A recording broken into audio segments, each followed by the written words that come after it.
We're going to skip the next clip. Next clip was breaking points, and it was Jose Andres. Israel deliberately killed the aid workers. I think that point's probably been made by this point, if you're going to get the point. And I didn't want to lose some of the other points. Russell just referred to like the stealing of land.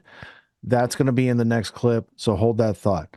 The Hermes missile, Tony, is Hermes is he an Israeli biblical reference? You'd think they'd have like the Joshua, the Jericho, Right. the Jacob. Samson. Yeah, Samson, sure. Is Yeah. Hermes like that? Seems like NASA kind of occultish Western. Is that an American missile that's being fired at those aid No, workers? that's Greek mythology, Do they obviously, make right? those in Uh, Israel? The Hermes missiles? That is Greek and in Egyptian, what is that? Thoth, I Well, believe, the yeah, messenger of Mercury's the a messenger. gods. It's a messenger Yeah, the missile. messenger They're of the sending the gods. message. So Yeah. And yeah, then they sent Hermes message, right? Yeah, there's a lot of symbolism with yeah. I messed up the name. It's World Central Kitchen. It's WCK, not what I was saying. So I wanted to make that correction. I also wanted to note, remember that clip at the beginning where the guy from the Council is telling you for CBS? Well, he was from the Scowcroft Institute, right? So, like, the reason I shared that CBS clip with the Atlantic Council is because, like, that is the deep state's commentary on what's going on. That guy represents the Atlantic Council, and I can show it to you in the history blueprint. And then he's Scowcroft and Brzezinski. Like, this is the New World Order. Scowcroft was in an E-4B doomsday plane on the tarmac when 9/11 popped off. Not as a response to it. It was like continuity of government was there before the terrorists, or maybe the terrorists were in. Anyway, don't want to get sidetracked.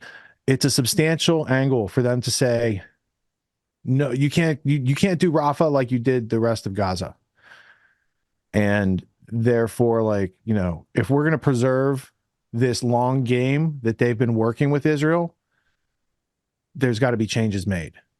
And that's encouraging because that's not like people who are going free Palestine. This is the deep state. That's the New World Order talking guy that they just had on CBS right there. So I Yeah, I wanted think you it's a little too conspicuous. I a think it's just little getting bit. to the like the in fact I wrote That's what they're down like saying.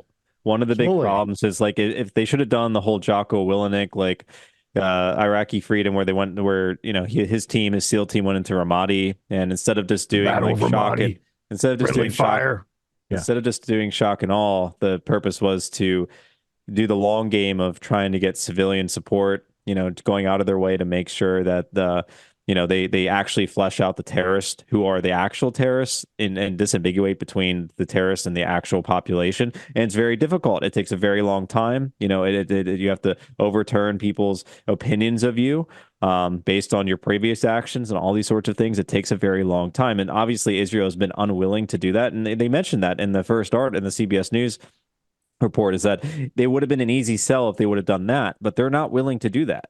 Like to your point, you mentioned earlier, I think before we went on the show, they're still full steam ahead. It's as if Netanyahu knows his time is done or it's coming to an end at some point, and that he's willing to be the self-sacrificial lamb, so to speak, in this regard of the to make sure that full genocide goes on 100%, that they will finish this operation. Nothing's going to nip this in the bud or stop this in some capacity. They are going to, I mean, to target and aid workers of this nature. Obviously, there's a very strong motivation behind doing so. In regard, we saw with the flower massacre, we saw with the UNRWA workers. The unfair and not true accusations in regards to the UNRWA workers, and so they created the conditions where they are basically saying as conspicuously as possible, we are on full on genocide. And if that means he has to sacrifice himself, like to not literally, but metaphorically speaking, or others, we're seemingly willing to do it at this point to make sure they get what they want, which is beyond sickening. I mean, that's it. They are full steam ahead, and if they're willing to do this, I mean, why would they stop? Why would they stop going to Rafa? I mean, at this point, I'm starting to wonder if they're just willing to. They're at some point, I'm concerned that they're just not going to. The public pressure or the pressure from the rest of the world isn't going to be enough because they are fully on the genocide train no matter what. And if that means some people have to be sacrificed at the altar of an international court or something like that, they'll do it. That's terrifying. that the prospect of But that. I think you're going to see evidence tonight that they're not full on pushing forward. They are pulling back, and what they're doing with these bombings of like getting the Iranians Where's that involved. Hasbara? I'm afraid. Well, maybe that's misdirection to get them involved so they can continue in Rafa. So it's like they're going to pull back. They're going to mess with these guys, get everyone looking over here, and then they're going to finish the job real quick down there.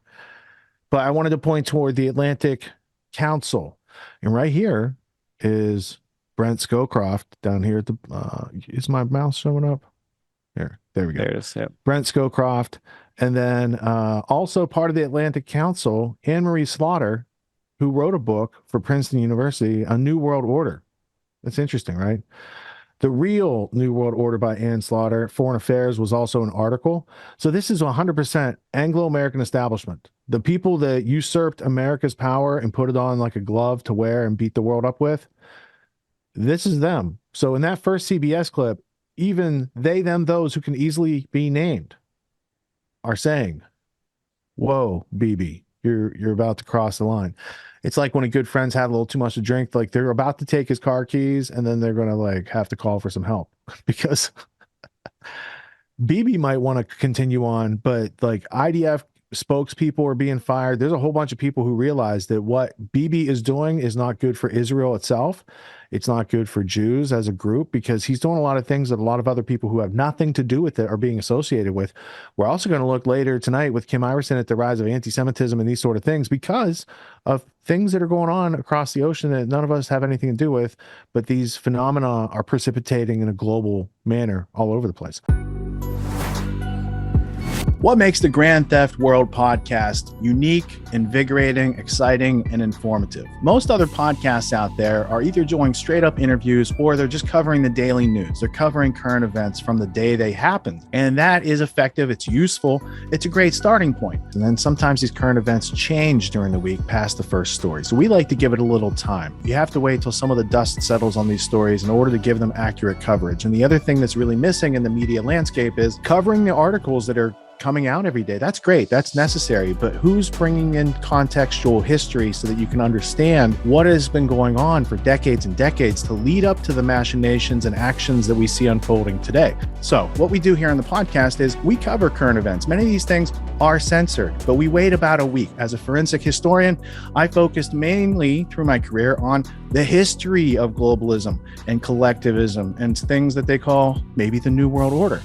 There's a lot of facts to these sort of circumstances, groups, events, activities, working groups that they've had over time. So for Grand Theft World listeners, we not only break down the current events, most of which that are censored during the week, we provide you with contextual history, we give you the source notes, the references, we do deep dives, and this really empowers you with an understanding of context and history so that you can make more informed decisions in your life. There's also a community, a membership where you guys can actually ask questions and we can get into the show and we can share evidence.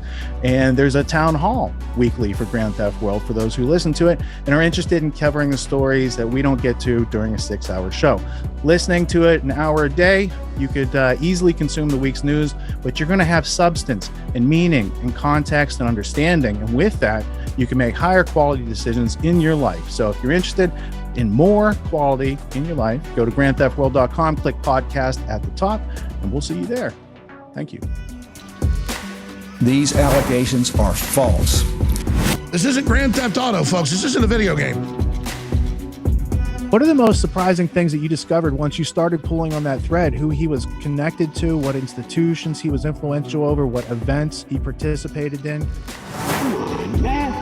What are we talking about? Come on, man.